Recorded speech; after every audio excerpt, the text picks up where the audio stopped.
Hello, it's been a while, and I wanted to make a video, which is really going to be a reading of an article that I wrote. Um, I'll have some more videos coming out talking about larger projects I'm working on. They're writing orientated, but we'll also finish up what I started with the series on what's happening with Israel. But for this, it was prompted by a direct message that I received about some environmentalist actions that I had been a part of in the Pacific Northwest. And I thought about myself and reassessing some of my assumptions about politics, but also myself too. And I superimposed this onto syncretic politics of today, stemming from the 90s and narratives that surround the 90s. I combined personal experiences in activist and underground music scenes as they overlap for me to larger political and activist trends at the time. And it led me to incorporate a brief section of about a Holocaust denier that I've had communication with in the past, Rob Miller, as kind of a case study. And so I concluded with some opinions about research and self-assessment as well. Overall, the thesis is that red-brown, syncretic politics, third positionism, and actual collaboration between left and right was in the 90s and still is today fairly small in the United States. Instead, what exists is a continuation of a trend that has existed previously, but really, I think, picked up in the 90s, or at least we could pinpoint on the timeline to march through history the 90s of um, the legitimization of conspiracy and populist rhetoric in left spaces that we see today in the contemporary modern spaces that opens the door somewhat inherently to reactionary ideas and beliefs. So it's not so much that large amounts of leftists are migrating to the right or did in the 90s.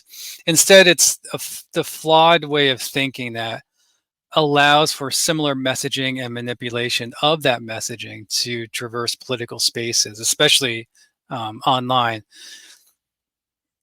and kind of maybe, you know, next to that or superimposed on that too is self-reflection about these things and um, how conspiracy thinking works, the mechanisms in it, and how it can even apply to research that that I engage into. Okay, so I'm going to read this. I will stop and give some commentary. However, it's fairly long, so I'm not going to go too in depth, or I'm going to try to not veer too far off from the article. There might be some places I skip over.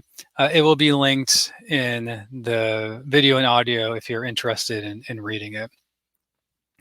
So this is from the Right Podcast Substack. I know Substack's not a great platform. It's just where my stuff is right now. I also have things on the same things on the website too. The title of this article is Breaking from Research, a Personal Reflection on Syncretic Politics in the 1990s. I'm also going to apologize. Up on top, this scroll bar on the right side is very small. So if I bounce around, it's that's why.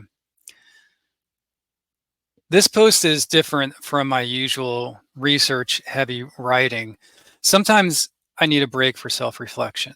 The topics I often explore, like the populist right, red-brown politics, and new directions for the Western left, involve not only political analysis, but also personal introspection. After all, I am part of this Western left myself. Once the more obvious crossover themes are explored, like the responses to COVID or global events such as the Syrian revolution and Russian invasion of Ukraine, deeper, more personal layers emerge. Recently, someone asked me about my past experiences with radical environmentalists, and how they might connect to modern reactionary groups like eco-fascists. I was a bit unnerved because I'd never considered myself anything but left wing, understanding the limitations of such categories. This question made me reflect on how I might have unknowingly been drawn to what now would be seen as reactionary politics in my youth. This reflection led me to consider these experiences within the broader political context of the 1990s, examining both the positives and negatives of the era. This post will explore these reflections and their implications. My experience on the far left has followed a typical trajectory within the US and Western context. It wasn't until I pursued an education in history and social science that my perspectives began to change and expand, leading to a profound shift and deeper self reflection. In retrospect, I see that some of my past views were unexpectedly aligned with populist ideas and conspiracy theories, which I now recognize as dangerous. Populist and conspiratorial thinking aren't unique to either the far left or far right. Today, they also appear in mainstream politics, especially on the right.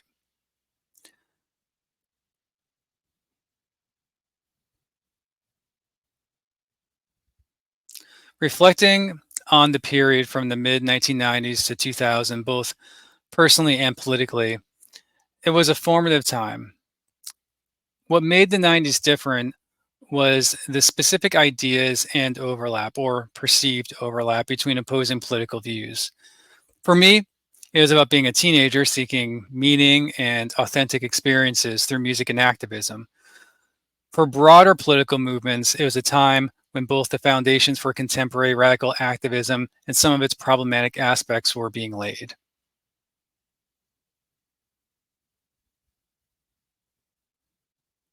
Music was a big part of my life and central to the activist scenes that I was involved in. Punk rock and hardcore dominated my music interests during the era, and this subculture introduced many to anarchist and leftist politics. Patches of bands like Crass, Discharge, Nausea, or Amoebics were ubiquitous at shows alongside messages about anti capitalism, environmentalism, anti racism, and anti authoritarianism, to name a few. Later in the decade, other genres like post metal bands such as Neurosis began adding layers of esotericism and multimedia performances to these ideas as society inched closer to a new millennium. The mixing of music styles and messages reflecting a similar mixing of activism and politics. Many factors contributed to the mixing or rise of political synchronicity in the 1990s. One significant factor was an increasing recognition of the authoritarian nature of the Soviet Union and its eventual collapse, which left many on the Western left disillusioned. The idea of scientific socialism rooted in Marx and Engels appeared to have failed to many. Once institutionalized, it often felt elitist and disconnected from the real struggles of the people it was meant to help. In response, the left began searching for new ways to address modern problems. This involved revisiting older ideas and exploring new concepts. When disillusionment with the Soviet experiment disrupted the keystone of class consciousness, attention shifted to other established protest movements from environmentalism to feminism. Each of these movements brought its own unique history and identity. Together, they formed a movement of movements, united in opposing the universal challenge of responding to the new unipolar world. A growing interdisciplinary approach in the humanities was influencing academic institutions, encouraging collaboration between departments such as history, political science, and literature.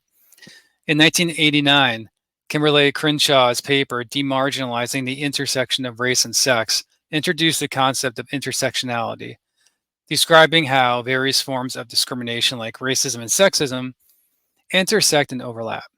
This interconnected view of identity and oppression also began influencing activist spaces, encouraging greater collaboration between previously separate movements, such as labor rights and environmentalism. There were also protest views against the unipolar world from the far right, albeit in very different ways. Their perspectives often emerge from Christian evangelical angles, anti Semitism, or far right conspiracies. With their existing literature, networks, organization, and messaging, they can provide ready made slogans and critiques for those seeking alternatives to the concentration of global power. Looking back, the music and activist subcultures I was a part of opened doors to positive causes, but they also carried more ambiguous and at times problematic influences. While bands like Nausea focus on somewhat specific activist topics like animal rights and environmentalism, other bands use vaguer language regarding the people versus the elites. At the time, I made assumptions about what this meant without considering other contrasting points of view. It was a situation ripe for populist conspiratorialism. The only missing ingredient was to have a malevolent actor. Populist rhetoric is interesting because it can appear anti intellectual and anti establishment, even when it comes from those very sources. For example, Noam Chomsky became popular in these circles, even having excerpts of his lectures mashed into samples from songs like Propaganda's track State Lottery. I was completely unaware of his genocide denialism at the time, instead, being versed in his writings on topics like the Zapatista movement. I also viewed the world through a Western centric lens, even when critiquing the West. My understanding of how global activist communities perceived contemporary events was limited, shaped largely by what Western voices, albeit alternative ones like Chomsky, told me.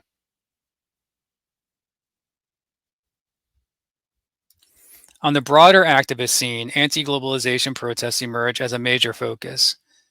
They occurred against the backdrop of the Soviet Union's collapse and Francis Fukuyama's notion of the end of history.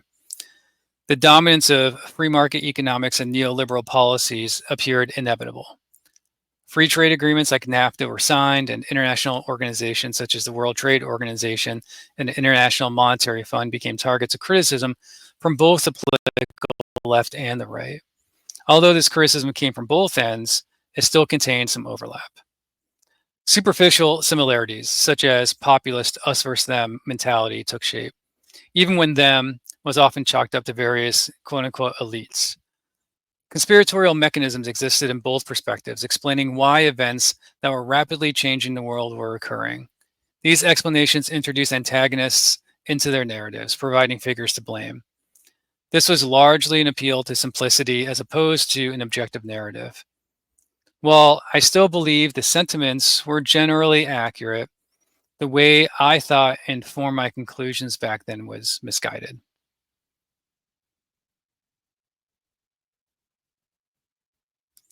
Like many others, I had concerns over underregulated international entities finding foreign countries to exploit their circumstances while escaping established labor and environmental laws. In this sense, anti globalization was not against globalization per se, but was instead an internationalist effort of solidarity against various forms of exploitation. However, that message was not universally accepted, nor did it clearly follow political lines. At times, it was interpreted as anti globalist, aligning with reactionary politics and concepts like the New World Order. While leftist critiques of capitalism and environmental concerns could be encompassed under the label, it was also used to address cultural fears, including racism, far right anti government beliefs tied to the militia movement, and apocalyptic Christianity, which gained traction as the new millennium approached. For those listening, I have a picture. It's a Getty image, but it's from the Jacobin uh, website of a man at the Battle for Seattle holding a sign that says "Stop the World Trade Organization (WTO) / New World Order." Hegemony and Socialist Strategy by Chantal Mouffe and Ernesto Lacala had been available long enough for populist efforts to emerge to unite various distinct movements.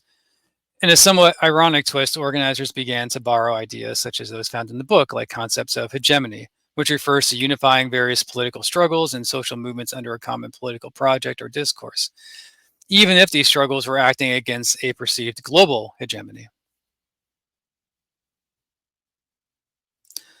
Critiques of US hegemony were nothing new. They span back to post war French New Wave films to 1980s punk bands. For example, Crass's song Smash the Mac condemns American capitalism and consumerism, represented by McDonald's, for exploiting global inequality and promoting superficial Western lifestyle.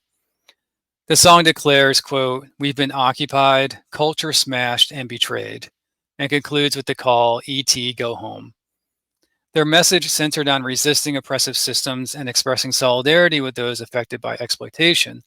However, it's easy to reinterpret such lyrics or protest points as a longing to return to a previous state, perhaps a more pure culture, or to highlight nationalistic themes, especially when the focus of protest shifts to vague targets like global elites or organizations such as the International Monetary Fund and World Bank, which are framed as representative of those systems. As I reflect on that time, I find myself reconsidering the intersection of personal experiences and broader political trends. Contemporary research on red, brown, or syncretic politics often points to the 90s as the moment when these ideas gained traction in the modern era. This includes everything from tankies defending authoritarianism to Volkish anarchists borrowing from national Bolsheviks. While I agree that these undercurrents intensified during the period, I also push back against some of the more direct links that have been made. What I experienced wasn't so much a migration from one end of the political spectrum to the other, nor was it a direct consequence of anti-globalization protests. Rather, it was the adoption of a broad post-Cold War populist analysis that facilitated the normalization of conspiratorial thinking. Still, I feel uneasy when I reflect on my attraction to certain aesthetics that, in hindsight, could be viewed as gateways to crypto fascism, for lack of a better term. As noted earlier, music was a central element for me during that period, as it was for many young people and still is today. Hardcore punk and metal bands were blending styles. Most of the bands and people I encountered were firmly leftist, and though many bristled at such labels, it tended to be the case.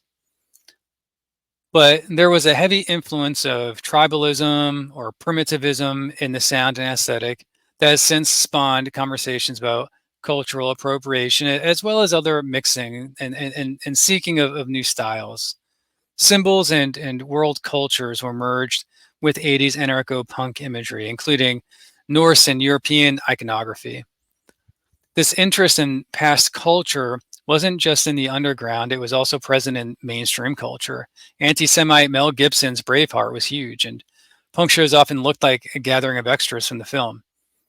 World music was also being integrated into electronic music, while conspiracy theories popularized by shows like The X Files and movies like JFK began to seep into the popular zeitgeist.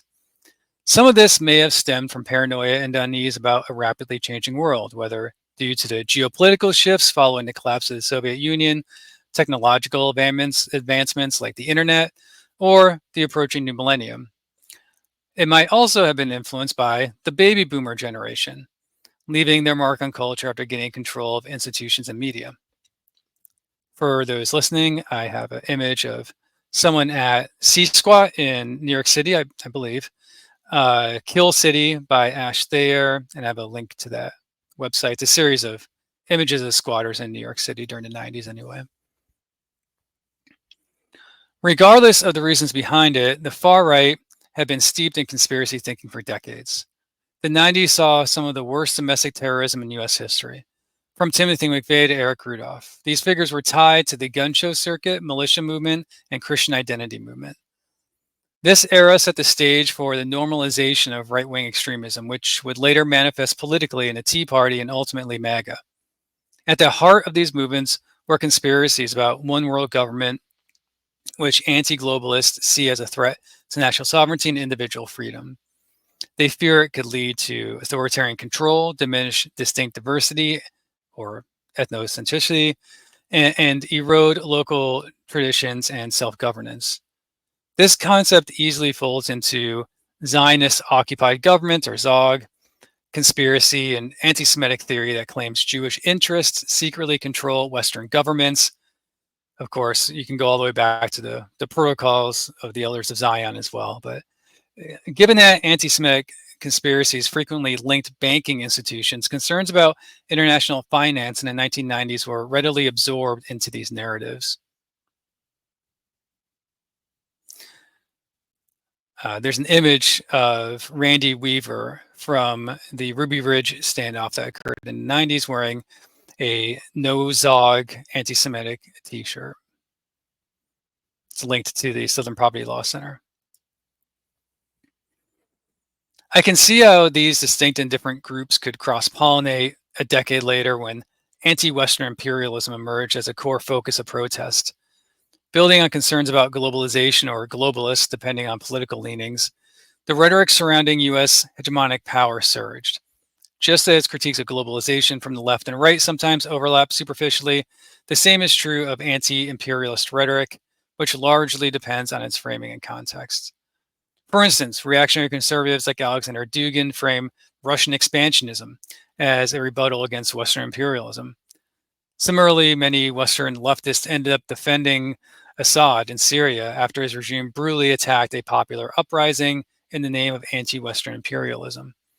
Such reactionary anti imperialism dates back to Weimar Germany, where national Bolsheviks like Karl Otto Patel framed their revolution as a front against Versailles, which means a front against the West and its eastern and southeastern satellites. Continuing against capitalism and imperialism. Looking back, it's tempting to craft a narrative about the rise of a new syncretic politics that emerged in the 90s, activism and subcultures. However, I would caution those interested in the topic not to find patterns where none exist or to overemphasize those that do, turning correlation to causation, cherry picking data, or falling into post hoc fallacies and confirmation bias. In doing so, I'm also reminded of the need to be self critical in my own research, as to not build narrative bridges that do not exist. Even so, I can't help but wonder how often I unknowingly flirted with populist and reactionary ideas during that time, even if only through aesthetics or casual conversation. A good example of this is an article by the Southern Poverty Law Center about the 1999 anti-World Trade Organization protests in Seattle. It is an amazingly prophetic article, having been written in the year 2000. While I find some of the descriptions to be generalizations, it provides an overview of how the right, specifically through third positionism, have been gaining adherents from the left. The article's focus on specific third position groups was somewhat off base, as groups like American Front did not massively increase their membership in the coming years from the left. What the article got correct was a general directional accuracy regarding overlap of various movements. The article asks, quote, "What was behind this truly remarkable mix? How was it that members of the far left and right found themselves facing down police together? And the answers to these questions may lie the shape of future American extremism." It goes on to reference Louis Beam's infamous quote to describe the protests in Seattle. Quote, "The new politics of America is liberty from the NWO, New World Order, police state, and nothing more." The insinuation was that leftist anarchists and far right activists were fighting the same battle against globalism, which in my experience is not exactly accurate. I've never met anyone on the left who sympathized with right wing figures like Beam, Randy Weaver, Timothy McVeigh, or Eric Rudolph, or seek alliance with any of them. That's not to say that some on the right weren't attempting to court others on the left, but similar to more extreme groups today, they tended not to mix. While a common enemy could be identified in superficial analysis, who these groups believed they were fighting and why they were doing so were very different. I have an image of Eric Rudolph's mugshot from the, or uh, image, I should say, from the FBI 10 most wanted fugitive list.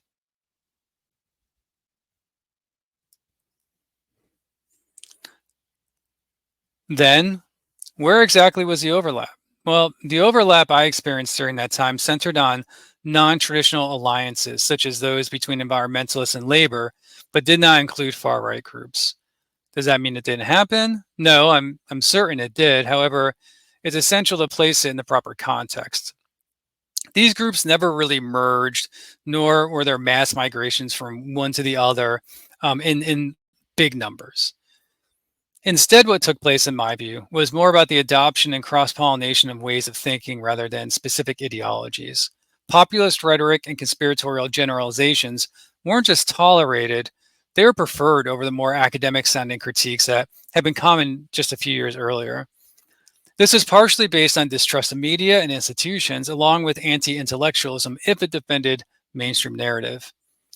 This trend intensified as the Democratic Party was increasingly seen as out of touch with much of the left, particularly in the 2000s. The rise of social media injected this process with steroids, and outside events only further accelerated this crossover. Today, third positionist groups remain relatively minor in activist circles, but sources of information, messages, and framing of events are shared across internet spaces, albeit with different styles of delivery. However, political overlap in the 90s can't be denied. I remember zines selling God, Guts, and Guns merchandise alongside anarcho syndicalist pins and Chomsky lectures on CD. And while no one I knew talked about Jewish cabals, there were discussions about bankers and international elites within the context of global capitalism. Though I didn't see much overt crossover, there was a certain openness to populism, which created space for new conspiracy theories to take hold. I wonder, for instance, how the modern Great Reset conspiracy might have been received or dismissed by groups both left and right at that time. The SPLC article also references the National Revolutionary Faction in Britain and the appearance of neo-Nazi Matt Hale at the Seattle protests. While I think the SPLC exaggerates the political overlap to fit a narrative in the article that they were writing, I can't deny that the signs were there both in mainstream culture and in subcultures, hinting at what was to come. Rather than the physical merging of groups or migration of supporters, the external divisions largely remained, but the ways of thinking, analyzing, and interpreting the world began to shift. These changes can be tracked and analyzed today by following the flow of specific content throughout social media and media personalities. And I realize now that to varying degrees, I was part of those initial shifts, whether through music, aesthetics, or vague political affinities. In the late 90s, I briefly rode freight trains and squatted in a few different areas, but in Portland, Oregon. In reflection, I can see how some of the SPLC's critique of what I call leftist populism existed, particularly its description of how the 1960s back to land ideals were repackaged into the leftist rhetoric of the era. This mindset influenced my own travels. I grew up in the Northeast, where these ideals were widespread and entrenched, with easy access to hubs in areas like Vermont, Massachusetts, upstate New York, etc. However, once I hit the road, politics became vague and secondary. The reality was much less political. Many of the people I met were addicted to drugs or alcohol, or victims of various abuse. This was outside the urban centers and country co-ops, but on the peripheries of society. In that context, ideological consistency, much like my then strict vegan diet, tended to fall by the wayside, even if unconsciously. And I have two images of pictures that I took on a freight train. I'm not sure where, I think in Idaho. But I do know that we were going through Glacier National Park, if anyone's interested in that. And one of the pictures has my traveling partner with me.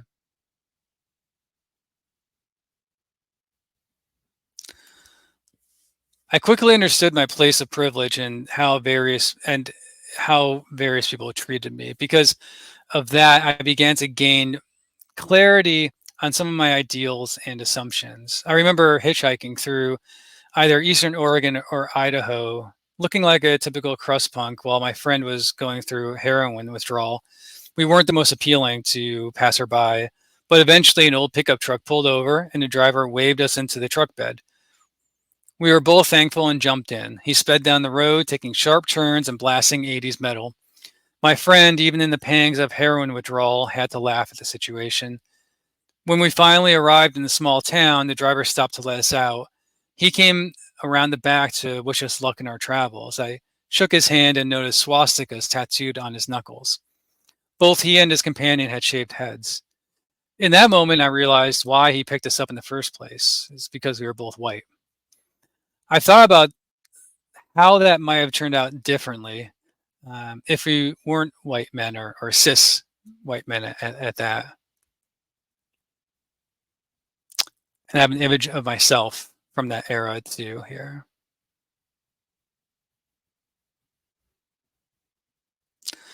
Another story from the time stands out, and I mean there are many, but um, this is included because it's kind of what prompted all this. Someone asked me about it. Radical environmental movements, especially groups like Earth First, were part of the activist landscape. An SPLC article mentions them specifically.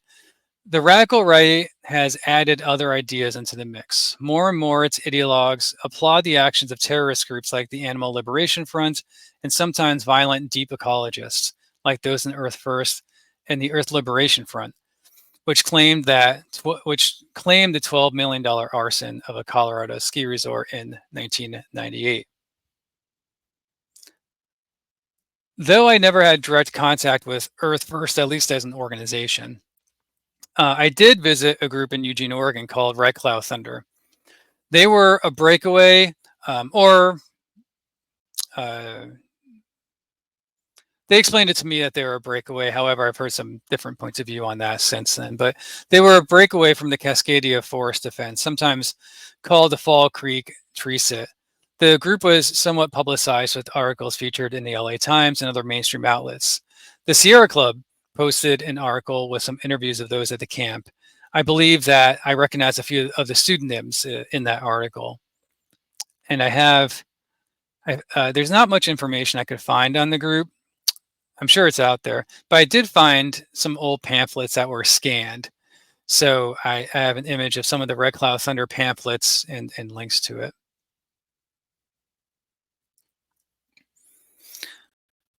It was an intense experience. A friend and I were blindfolded and driven 30, 40 minutes into an old growth forest where we were dropped off and escorted to a camp.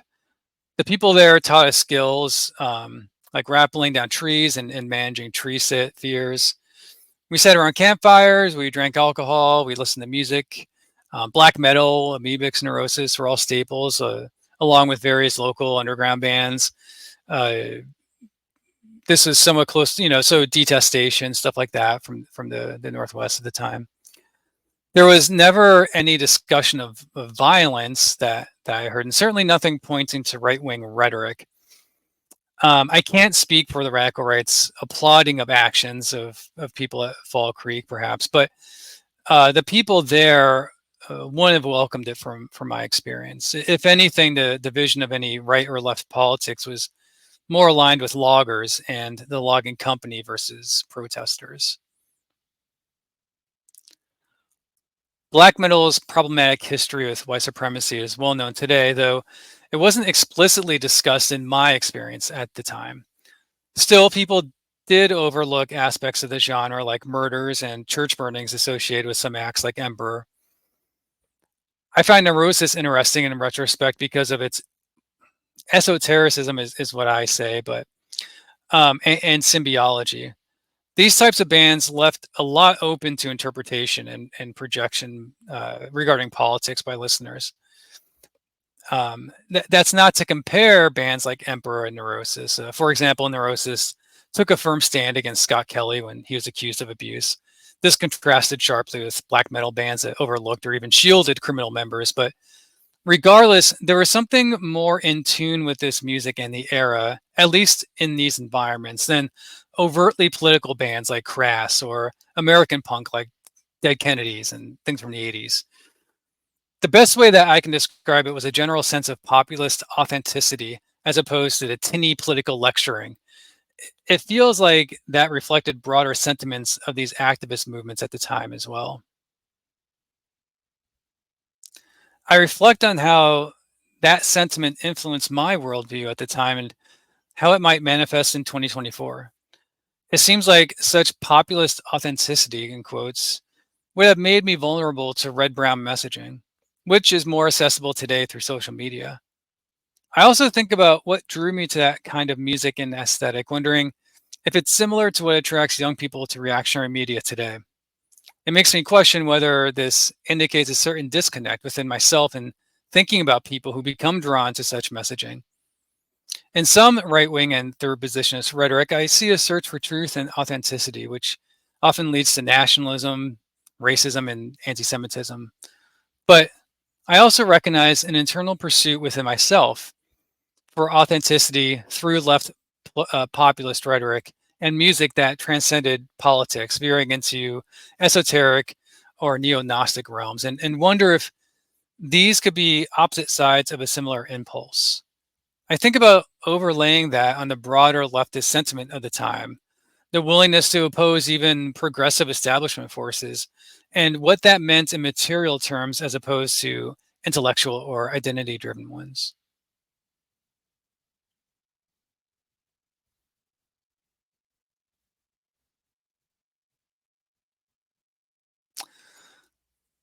Even some of the things that, you know, I got the time in the article, for instance, I talk about tattoos, which don't seem like a big deal, but my tattoos essentially depicted industrial civilizational collapse mixed with Celtic art from the Book of Kells. And I was particularly drawn to these along with other crust and Gothic aesthetics.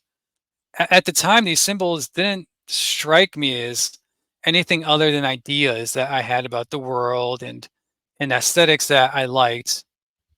Since then, the right has co opted a lot of European pagan imagery, and much work has been done with this phenomenon, especially regarding eco fascism. Regarding this, I can see how researchers could link these things into a narrative about either the populist left or early inklings of eco fascism. While I didn't personally experience syncretic politics in that camp, I now realize that the aesthetics I was drawn to have in some ways been co opted by the right. And it's a fallacy to suggest that people who enjoy these aesthetics are all of a sudden members of the far right. But again, I do wonder what exactly the initial draw was, which was in my mind apolitical, and how that might be analyzed today by an objective source, someone not myself. It's important, again, though, to just emphasize that I didn't see anything in the camps that indicated that type of thinking.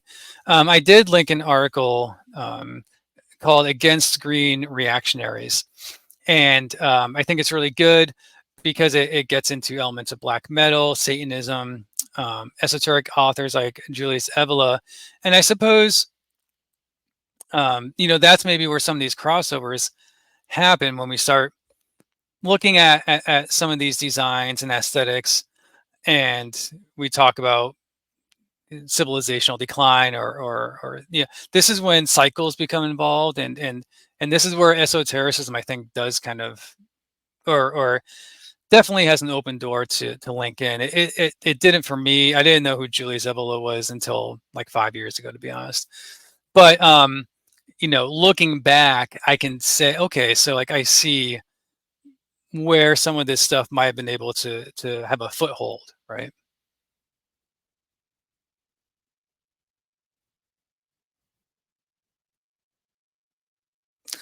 I often reflect on how right-wing groups portray themselves as Volkish and the implications of that.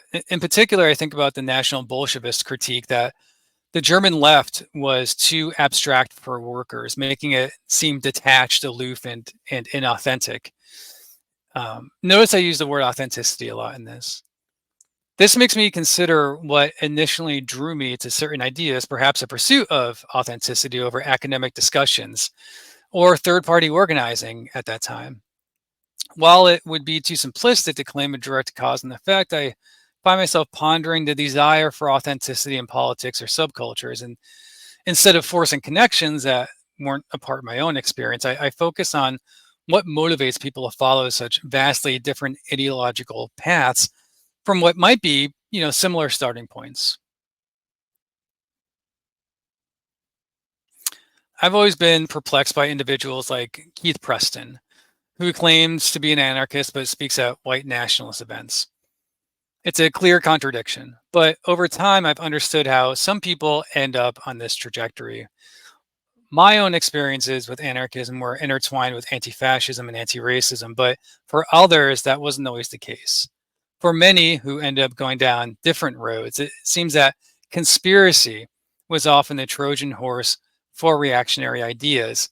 And if I were to edit this, I would actually, instead of using that Trojan horse narrative, use the nested egg narrative. And I would instead say the largest egg is actually populist kind of rhetoric, the acceptance of populist rhetoric. And within that is the toleration or open embrace, but acceptance in general of conspiracy theories or conspiracy thinking, that way of viewing the world. And then opening that is where we find reactionary ideas, because it's very seldom that you go down that rabbit hole and come out the other side an anti-fascist, right? It's you tend to be in a reactionary place. There's a spectrum of what that could mean, but you don't generally come out talking about anti-racism, for instance. An example of this is Rob Miller from the bands Amoebics and Talcross. As mentioned, music played a significant role in the broader scene, and at the time, one of the most prominent bands, at least in terms of patches and shirts or maybe lore, was Amoebics. They are often regarded as the godfathers of crust punk, and their apocalyptic imagery and anarchist rhetoric resonated with a diverse audience, both during their active years and afterwards, leading to a cult following. I was certainly a proud member of that cult. Amoebics is interesting to bring into the conversation, even though it had disbanded by the mid 90s, because they were hugely influential, coming from the UK anarcho punk scene, but never really belonging to it. They were comparatively dark with apocalyptic imagery and a less overt political message. Instead of specific politics, they offered a critique of authority and advocated for anarchism with slogans like "No gods, no masters." Lyrics would sometimes delve into esotericism or use concepts like that of nature to combat oppressive systems. It was undoubtedly shocking when Rob Miller, the lead singer and bassist of Amoebics and later Talcross, shifted towards right wing conspiracy theories later in life, ultimately ending up in the realm, as many do, of Holocaust denial. It's hard to express how unbelievable this seemed to fans. It contradicted the anti authoritarian and anti fascist values that Amoebics stood for, making this shift feel like a betrayal of those principles. While still disappointing, Miller's descent into conspiracy theories and eventual embrace of Holocaust denial isn't entirely surprising. The two often go hand in hand, along with many other reactionary beliefs, which make the acceptance of conspiracy on the left concerning. That said, it's important to note that Amoebics, the band, never endorsed any of these ideologies. Rob's brother Stig, who played guitar in the band, stated that Rob's later political views had nothing to do with Amoebics. And I have this quote that from Stig saying it's all BS essentially.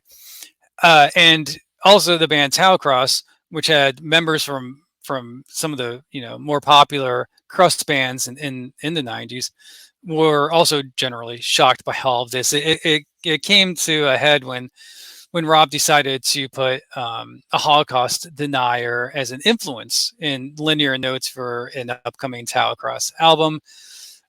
Relapse Records, which was going to release it, dropped the band immediately, and everyone in Talcross basically said, "We have no idea. Rob never told us about this.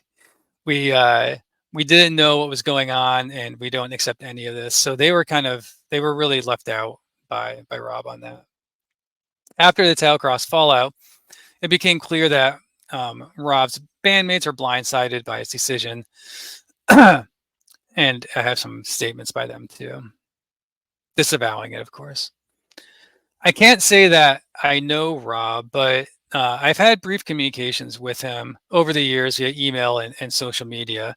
I've never met him in person, though. Others with closer ties have also commented on the topic, and I linked that here. However, I've communicated with him after the incident to try and understand how he seemingly went so far off the rails.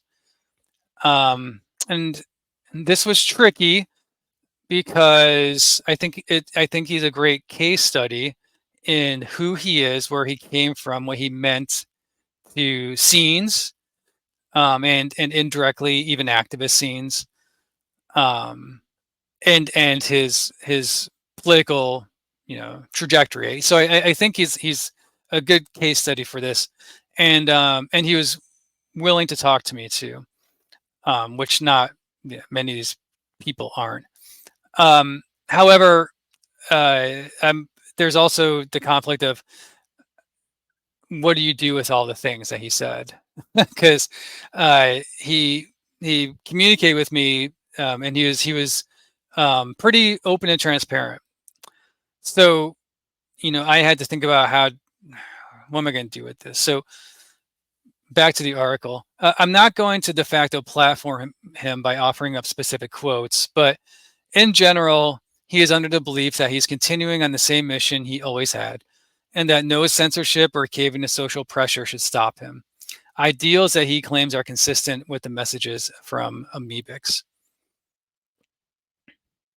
I find Rob interesting in that it seems some of the core values and ways of thinking existed as he traversed political spheres. For my impressions of him, he long had a moral certitude regarding his sense of betrayal by various institutions, such as propaganda and formal education. He employed patternicity to draw conclusions about how the world works. And he's distilled the us versus them from that populist kind of rhetoric even further down to the individual versus essentially everybody. And I think there might be some psychology there. But while doing this, he employed the simplification of complex scenarios to create grander narratives. And those grander narratives all had that malevolent actor or actors, group of people behind the scenes forming a conspiracy.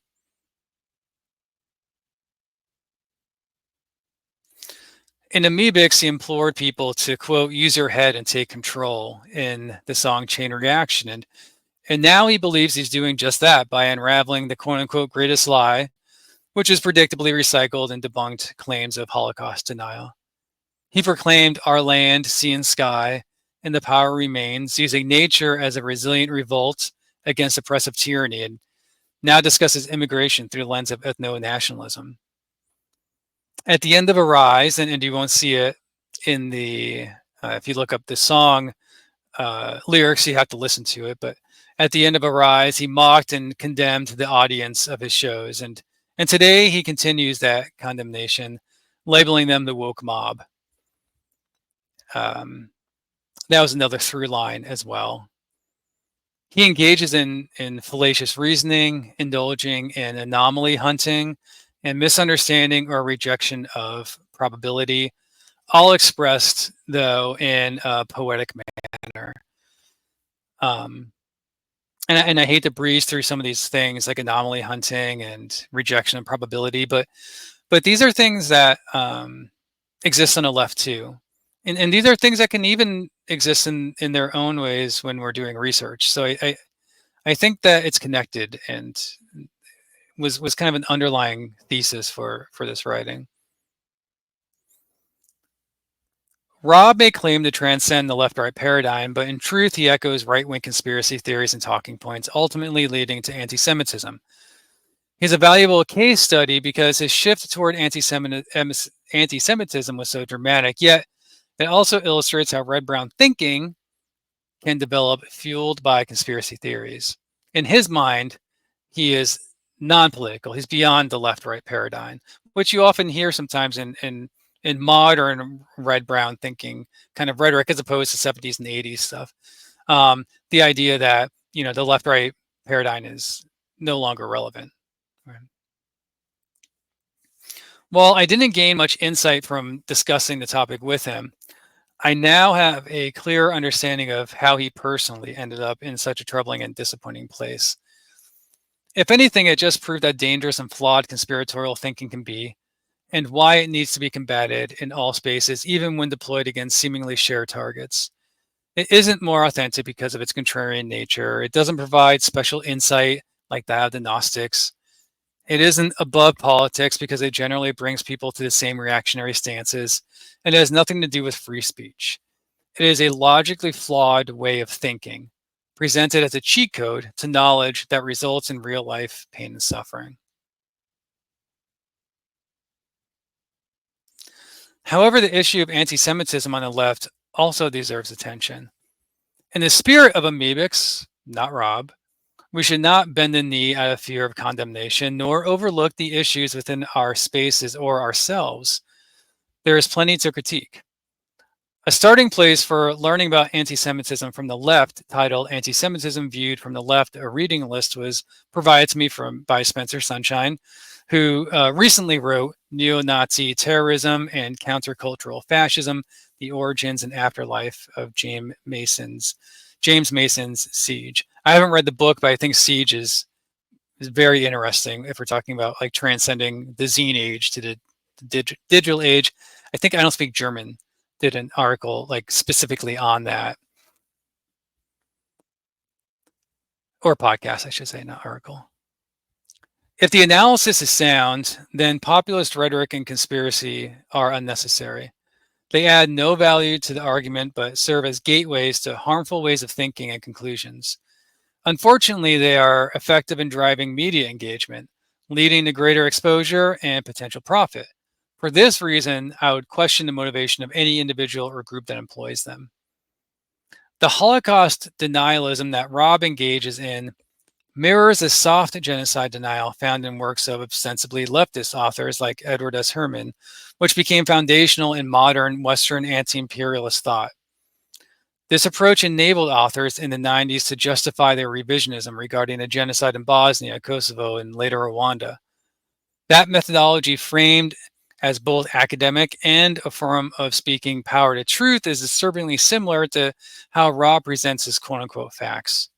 This type of denialism offers a partial admission, giving the appearance of reasonableness before moving to question, downplay, or trivialize other key aspects in historical revisionism. For example, Rob didn't deny the existence of concentration camps in Nazi Germany, but he did question the use of gas chambers. So it's this idea of, yes, the bad thing happened. However, the crazy parts didn't really happen. And that's actually just kind of propaganda to justify continued war. Similarly, authors like Chomsky didn't deny the existence of war crimes or even camps, during Bosnia and Srebrenica during the Bosnian War, but he did deny that there was genocide. So again, yes, there were camps. People were treated badly. However, this wasn't, an ethnically or religiously targeted events or something like that. That's crazy. That's actually just war propaganda to justify war. And in both cases, the way of viewing things and the structure of thought is the same. And what really ties them together is the existence of a outside, again, malevolent kind of actor that's pulling the strings. And ironically, in both, it's the same. It's the West. It's, I mean, it might be a little bit different given the change from 1940s to 1990s, but it's essentially the powerful imperialist West, whether that's the U.S. or the Atlanticist or Versailles, etc. It's very similar in the way that the thought is structured, presented, organized, and justified. However, I know that that's kind of a bombshell thing to say. So I just hinting that type of thing is what I'm working on in the background and why I haven't been as active with videos. Superimposed on top of this quote unquote methodology is what might be described as a conspiracy theory or theology of Western dominance. I say that not in dispute of Western imperialism and global influence, but instead how the phenomena are analyzed, discussed, and presented. Too often, rhetoric bleeds into populist generalizations that are reminiscent of those that gained traction during the 90s. Again, these tools are unnecessary if the analysis is accurate and open the door to flawed ways of thinking that can lead to confusing, harmful stances as we see today in many political spaces. To return to my initial point, I believe it's crucial not only to critique what you oppose, but also to critically examine your own space and yourself from time to time. Reflecting on the underground and anti-globalization activism in the 1990s, I see both an inclination to overstate left-right crossover, but also the groundwork for future shifts. What happened wasn't so much a physical migration from one side of the political spectrum to the other, in my experience, nor a direct result of anti-globalization protests, but rather the adoption of a broad populist analysis that paved the way for a normalization of conspiratorial thinking. That way of thinking is often a Trojan horse for reactionary positions. I reflect on my own privilege and how it benefited me in certain situations, whether in my interactions with police or with people who could have easily taken advantage of me. And while I didn't hold reactionary views, at least to my knowledge, I recognize I was likely in precarious proximity to them. This interests me because it could help explain how people find entry points into the various subculture and politics that I've spent much of my life countering. I reflect on how close I might have come to adopting dangerous beliefs, realizing that some of my earlier assumptions were naive, to say the least. These reflections prompt me to think about how it might shape my future research, especially in terms of avoiding incorrect methods that can echo conspiracy style thinking. I'm increasingly aware of dangers posed by conspiracy theories and populist rhetoric and how similar starting points can lead down vastly different paths. I truly respect anyone who stands up against these forces, particularly in today's digital world with its growing social pressures and constant scrutiny. There is considerable validation and profit to be gained from embracing syncretic rhetoric in digital spaces.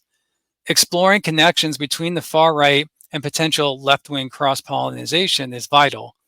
However, while this research is important and can also serve as personal reflection, it must be done objectively, avoiding the very pattern-seeking and flawed thinking it aims to expose. Okay, so that's the article, and there's a lot there. Um, if you wanted to just hear the article, you're dismissed. I was considering making a separate video to kind of add context to this, but I'm just going to add it to this, and it's easier. People who listen to my content are used to very very long things, so I didn't want to get too far off track while reading it because it took me almost an hour to even just read it. But kind of unpacking some of this stuff now, and I won't take more than 30 minutes. I don't think to do this. Um, yeah, so a lot in the videos that I've made, I feel like I kind of it isn't that I hit a wall, but I felt like I kind of said what I wanted to say, and I could do more of that, and I could go deeper, but um, there were some other things going on that I wanted to kind of switch to, and so I did, and that involves writing, and that's what I've been doing for the past year. And I've been working with an editor in Islamabad, actually, who she provides me some great counter, I guess, perspectives on things and insight. But it's a very long process, and like many people who do this, this is not my main gig. So it's slow going, and that's what this like initial beginning is kind of talking about. But um, a group that is no longer active on Twitter or X or whatever the hell it is now. I think it's the Anti-Maupin archives. Was anyway, we were chatting about eco-fascism, and I had talked about some of my experiences, and they were the person that was communicating with me from that. was really interested in what I had to say, and then this kind of it tied back again to someone else who I was talking about Israel and Palestine with after October 7th. Um, and it got me thinking, like, I always just kind of assumed that what I was doing was this like left wing type situation, and no one at the time gave me any reason not to think that. But then I started thinking, well, I mean, maybe that wasn't totally the case, and maybe I should think about it. And that's where all this kind of started from, anyway. Um,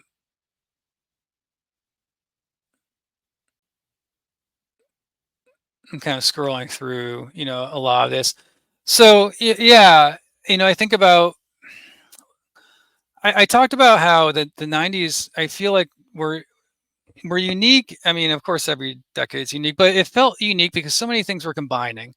Um, like in the world of art, there was so much that was combining. I remember that was kind of like the installation art age, when you were immersed in rooms of things, and there would be digital media and sculpture and all these different things happening, and how it was like that in music too, and not just in the music that I was interested in, but in broader music, as well.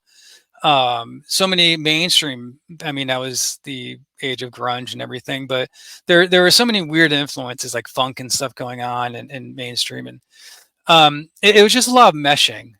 Um, and along with a lot of that meshing, it was or Eastern concepts, secular Buddhism and athletic yoga were mainstreamed into suburban households, and the Travel Channel, Discovery Channel, were doing these shows about people traveling all over. So it was very much this meshing, and it felt like a time of many different things, combining and coming together, and um, that was one big influence, and kind of coinciding with that was the collapse of the Soviet Union, and the kind of abrupt new global order of Western, true Western power, and at least if we're talking in terms of power hegemony.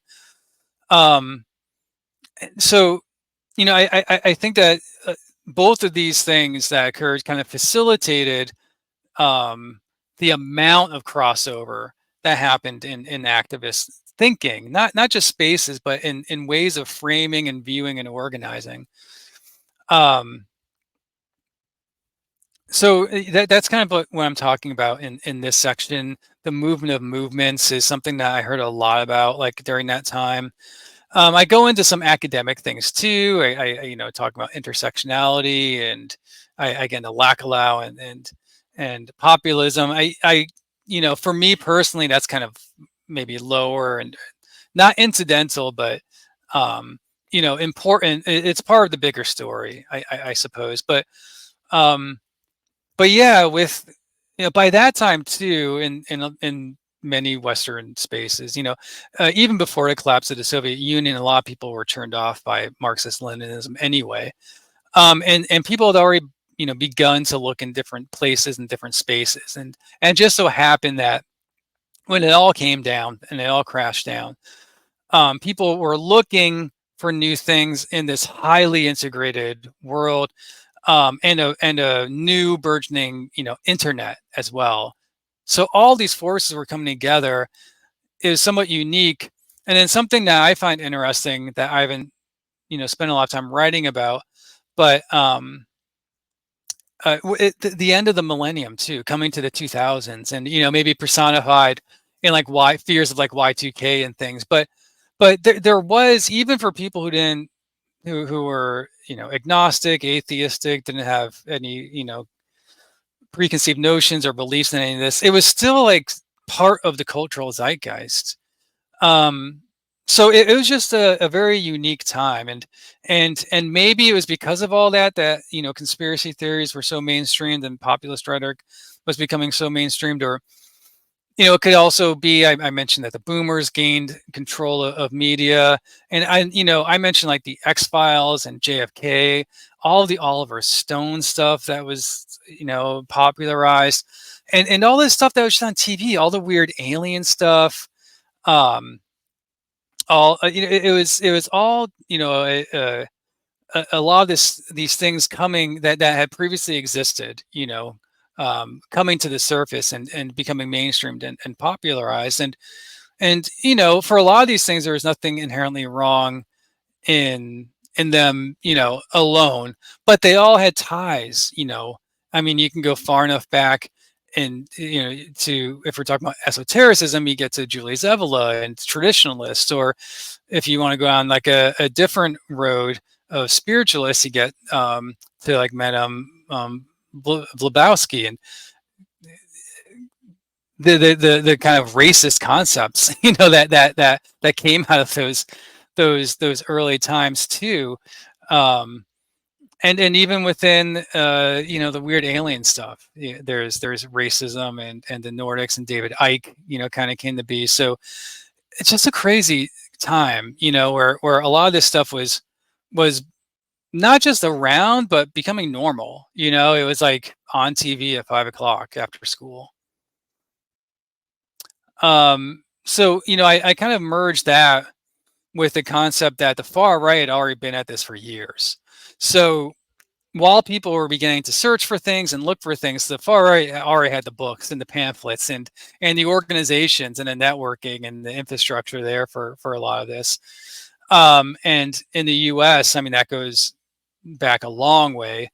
I think, I mean, there's two big strains in my way of viewing it, with like maybe Christian identity, and then um, uh, the Confederacy. I have a whole or I have a whole video on that, conspiracies of the far right. So I won't like rehash it here.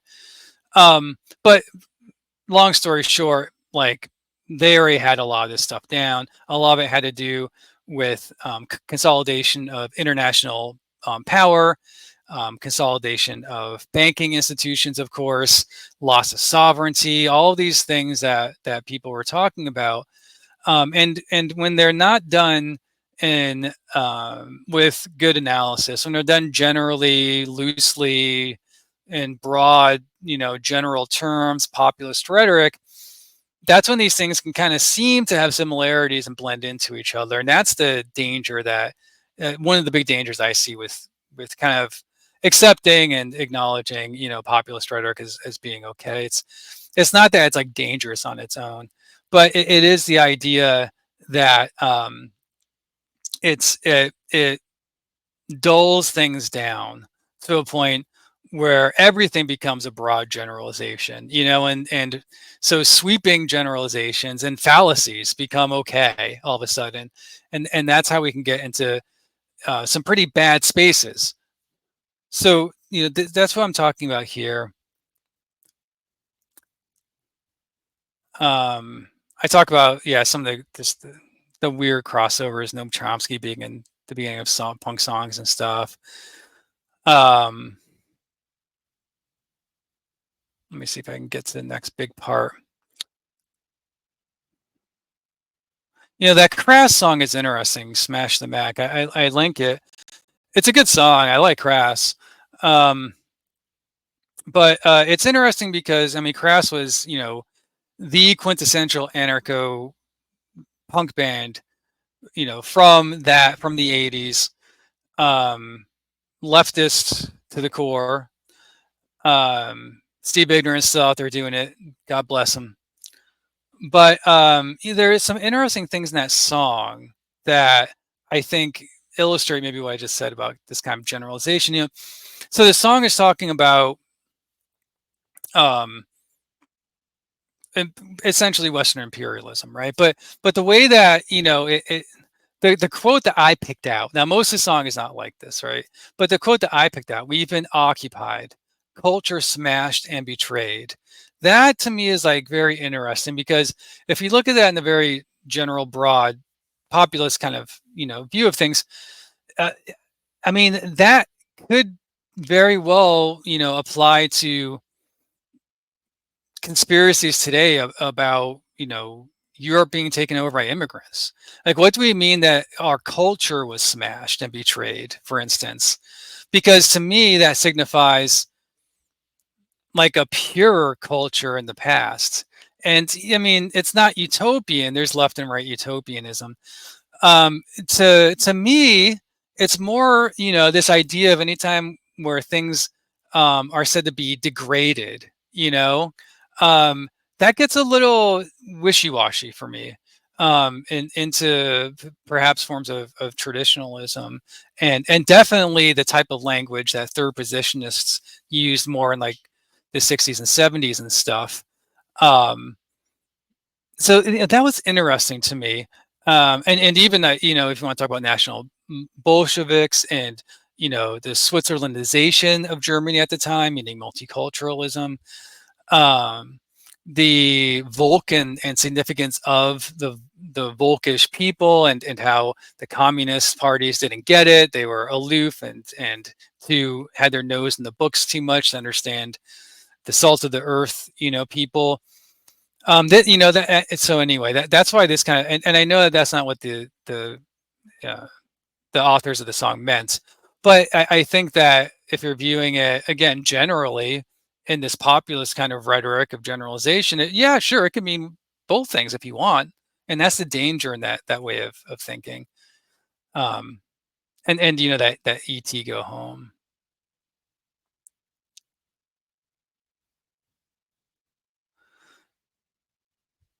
Yeah, I mentioned some of the blending of styles and the iconography, and there have been discussions about this, since, especially like the horrible tribal tattoos that people were getting in the 90s, and cultural appropriation of that, um, with Pacific Island culture. But with me, I was more thinking about myself, and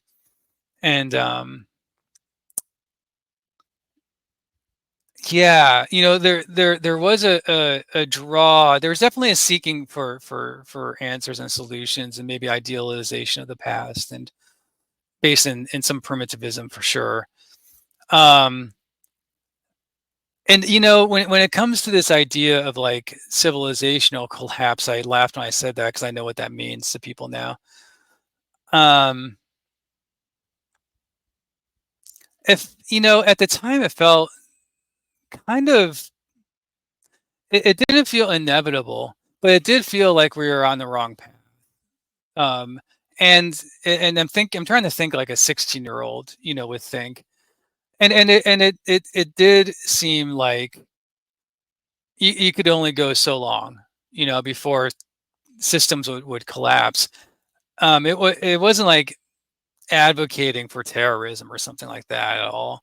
Um, but I mean, I think that without fully understanding the consequences of it, or maybe without fully understanding at the time how that could be leveraged. I mean, you are talking in a way about cycles, and I think about the like how concepts like the Kali Yuga and stuff are adopted by fascists.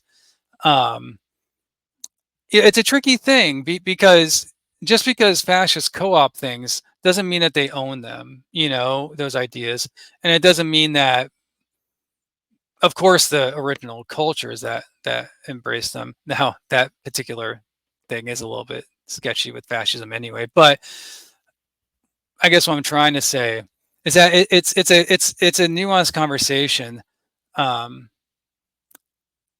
and I think today, because of just so how the right is so co-opted these things, it seems very black and white.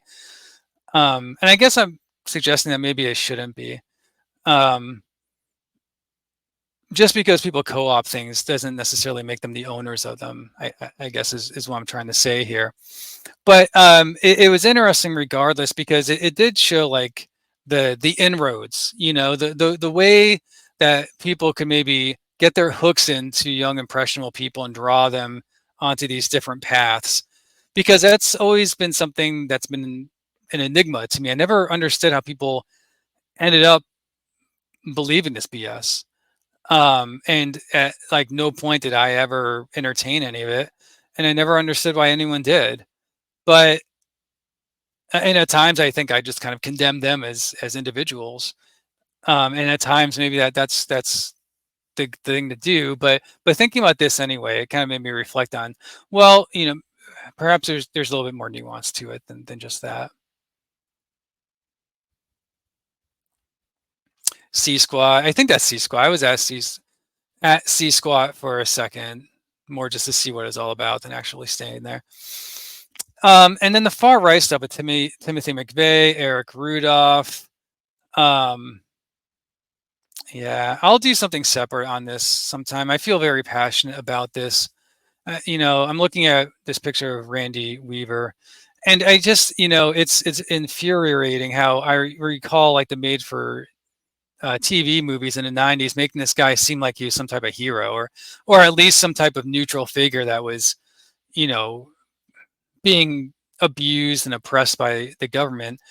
And they left out all the BS that he was involved in, all the white nationalist stuff that he was doing, the fact that he had isolated his family because they had this belief in this end times kind of Christian fundamentalism that essentially created the scenario that he found himself in, which a lot of these things do. It's just very similar to Waco, Texas, and how the government was criticized, and perhaps it should have been, but at the same time, when you're in a doomsday cult, you tend to facilitate um, the reality that you want, and that's what Randy Weaver did. Like, I'm sorry, he's not a hero, but on top of that, these figures like Timothy McVeigh and Eric Rudolph, what astonishes me is how they're just not in the political zeitgeist anymore in the US. And I mean, body count wise, Timothy McVeigh committed the largest domestic act of terrorism in the US, domestic act of terrorism. If we're talking about, the modern US, we're not talking about like genocide of Native Americans and things like that. And Eric Rudolph, I mean, my God, he set off a bomb at the Olympics. Could you imagine if someone set off a bomb at the Summer Olympics this year and had a note saying this was Antifa? Okay, like, could you imagine what the political ramifications and cultural and media interpretations of that? Not only now, but I mean, for people still talk about the Weather Underground, you know. Uh, but here we had this person who is tied to the Christian identity movement, who wrote openly about cultural Marxism, about the New World Order. He attacked the Olympics because he thought it was an expression of multiculturalism, of this new unipolar kind of one world organization. Um, he wrote a book that I read. I don't suggest you read it. That kind of gives his side of the story, and my God, it a lot of it sounds like political commercials for mainstream Republicans nowadays. It's crazy. Just I guess it's crazy to me because of how it shows how far right American culture has gone. Even though the proclamations are that the left is insane and this and that, of course, but um, the fact that the writings of a terrorist that has to have them from prison, that has to have them posted on a a Christian terrorist website too, because no one else will publish it, which it shouldn't, is in line with many mainstream GOP candidates, at least in terms of messaging and the things that they're saying. Um, the fact that they set up a bomb at not only the Olympics, but at a gay club, at numerous women's clinics throughout the South. And these people are kind of just lost to history. On the anniversary, maybe but they're not cultural touchstones, and it amazes me that they're not, because I think that they should be.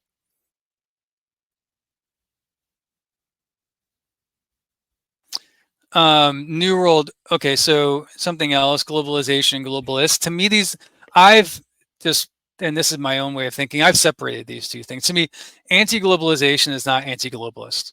They're two different things. And any attempt to combine them is false, essentially. Anti-globalization was not uh, internationalist. It was pro-internationalist. It was pro-solidarity with the global community against the foreseen exploitation that was coming of labor, of environmental laws, of child labor laws, of many different things, right?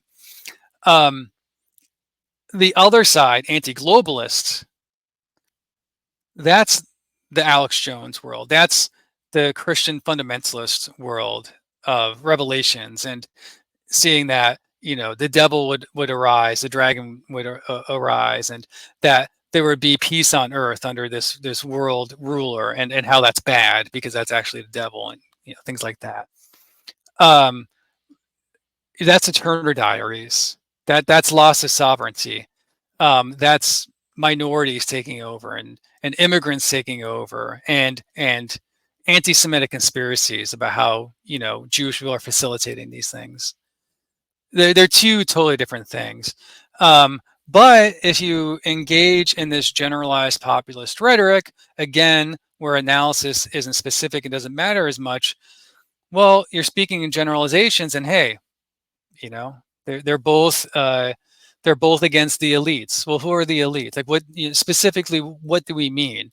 And that's the kind of annoying but precise language that we really need to use. And maybe to apply it to things today, yeah, I mean, then it was about globalization, and of course there were um, the touchstones in place of international banking, of consolidation of global order, of people being seen as pulling the strings, whether it's the people in Davos or Jewish people or what have you.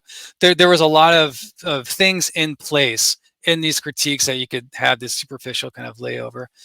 Um, but honestly, no one wanted to talk about it then either, and no one wants to talk about it now. No one ever wants to talk about anti-Semitism in the left or potential conspiratorial thinking on the left. But you see it today when we talk about these conversations that need nuance and precision. For instance, like if you're going to talk about, the Anti-Defamation League, or APAC, and influence on American governance, and the influence that maybe the leader of Israel has on elected officials in the United States. And you start talking about, well, who's native to that land? And you start talking about things like DNA. And you talk about, well, what about the Khazars theory? And, well, Ashkenazi Jews. This to me is very dangerous stuff when we start engaging in this type of discussion, and I've seen it, and I've written some things about it, but I have a lot more I was writing about that kind of got put on the side about this. I'll return to it someday. um, it doesn't mean that you don't protest what is essentially a far right Likud party creating, uh, I guess, manifesting in real material terms a greater Israel at what can, I think, be legally defined as genocide against Palestinian people, you know, re- regardless of whether it's defined by everything within the definition. I think it can definitely be defined as that. And I think a lot of people can agree with that without argument. That's one thing. However, when we take the very specifics, which perhaps might be the legal definitions of genocide, for instance, like in the ICC, and if we move away from that to these more generalized things that get play on Facebook, like, hey, these guys coming over from Brooklyn are supposed to be the natives in this land, or something like that. Hasidics coming over from the US are taking over, and they're claiming to have, privilege to this land. It's very dangerous. And it's I think it's also very dangerous with some of the some of the framing of non-Ashkenazi Jews as well, by leftists in the West, maybe without having them actually involved in great numbers in that discussion, if that makes sense. That's something that I've seen as well. It doesn't mean that we can't apply lessons of anti-racism, or even lessons learned from like apartheid, things like that, to other global events. But it gets sketchy, especially when people are just saying things and they don't really understand the modern culture, the modern complexities of this, especially when we're talking about nuances, like for instance, who actually supports Likud, and things like that. It gets very complicated. I'm already off topic, but anyway, coming back to this though, I think that that's why this type of reflection is important and necessary. At that time in the 90s, no one wanted to talk about this stuff. No, we're not anti-Semitic. We just don't want, companies to be able to escape Western established labor laws and go to other places in the world and exploit people and kids and, things like that. But it is clear when you step back and you look at it, sentiment aside, but looking at the structure of thought, that there were some troubling similarities, I suppose, which is why it's not the sentiment of thought that it's really about, or the organizations that it's really about. To bring it back to like the Palestinian Israel, in the beginning, after October 7th, there are some articles about um, far right groups trying to join protests, and they've always done this. They were doing this in the 1970s, 1980s with the Palestinian cause, and like those people need to be immediately ejected and renounced, and all that. But they're still a very minor piece of it, just like third positionists were a minor piece in the 90s, to be honest, or right wingers trying to infiltrate leftists. Instead, it's the way of thinking that I think is more dangerous, because especially in the digital age, as messaging can go from many different sources, and this can be tracked, and I've tracked this in past videos.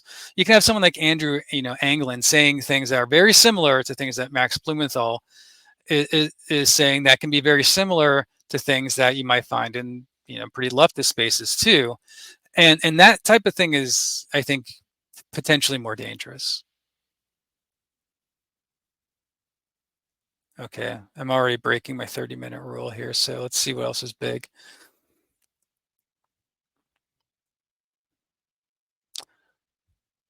um I don't have much to say about riding freight trains. Red Cloud Thunder. I wasn't there very long, or I was there. I was there for a little while, but I wasn't very involved in what was happening, like in terms of the organization. So I can't speak with the organization. I was there for a little while, and I met people, and I learned how to do some of the things that they were doing. But it wasn't, I couldn't really speak to the ins and outs of the organization. Um, the idea of authenticity, I think, is important to, going through this part about imagery, eco-fascism, maybe going back to some of those concepts of natural cycles, um, the Volkish idea, all of these are kind of, they're interesting to me because it's the only way that I've been able to find any kind of to where when I think about things like in an introspective way, I could say, okay, maybe I could see how someone who is seriously misguided, maybe young and open to influence, whoever, could maybe get down this road. Um,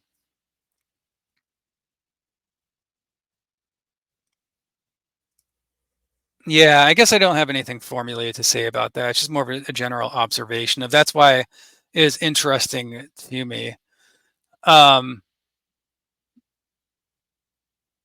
It's also kind of interesting because I do wonder, thinking about these things from other people's points of view, um, just what how they might interpret them, how they might interpret things that I was interested in, or even some of like my tattoos and stuff. Rob Miller, um, it was surprising that he talked to me a lot because generally these people don't. And he was very open about what he believes. He, it was interesting. More what I got out of it is really more are things that I'm not really interested in sharing, to be honest, because the things I got out of it were I feel like were more insightful into who he is as a person, as opposed to any broader, bigger political or social things. And it's not to just be like he's an a-hole or something. It's more along the lines of like a psychological seeing, putting the pieces together. So instead of seeing someone that was in this band that was signed by Crass, who came out of this anarcho scene, who was embraced by the far left forever, and then coming out of the woodworks and saying stuff like the Holocaust was an exaggeration. Um, that seems very stark, and you're like, how'd that happen? I think I just gained more insight into it wasn't an abrupt thing, and that some of the ways of thinking existed even when he was on the left. It's just the way that he was applying those methods of thinking, or what he was applying them to, were different. Um, which again kind of brings me back to like the whole point of this, of how important that really is, and really just how scary it is that these flawed ways of thinking are normalized, like completely normalized and mainstreamed. And in fact, combating them is seemingly, at least in many spaces, a minority position that's dismissed. But yeah, I mean, that's really kind of what I got um, from Rob.